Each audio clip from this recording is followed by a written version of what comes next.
மதுரை கவிச்சுவையேன் 798வது படைப்பு. தலைப்பு: எதிர்காலம் இருக்கிறது உங்களுக்காக. அரசே குத்துகிறது சாதி முத்திரை, ஆனால் அவ்வப்போது நடத்துகிறது சாதி ஒழிப்பு ஒத்திகை. சாதிக்குள் இருக்கிறது எத்தனையோ ஏற்றத்தாழ்வு, இருப்பினும் சட்டம் கொடுக்கிறது எல்லாவற்றிற்கும் தீர்வு.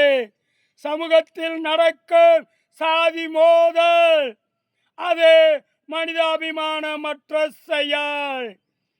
சாதிகளில் எத்தனையோ பிரிவுகள், அதற்குள்ளும் எழலாம் சாதி மோதல்கள். எது எப்படியோ சமூகத்தை சீர்குலைக்கும் எதையும் சட்டம் கடுமையாய் தண்டிக்க வேண்டும்.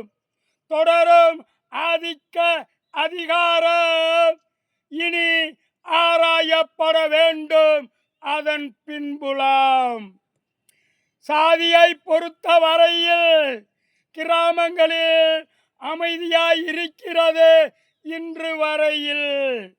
ஆனால் ஏதோ ஒரு சுயநல வடிவில் கிராமங்களையும் ஆட்டி படைக்கிறது அரசியல். அரசியல் ஆதாயத்திற்காக இளைஞர்களே, நீங்கள் பயன்படலாமா கேடயமாக? இனியும் வேண்டாம் சாதி தீயில் வேக. எதிர்காலம் இருக்கிறது உங்களுக்காக. பார்க்கும் விழிகளுக்கும் கேட்கும் செவிகளுக்கும் நன்றி.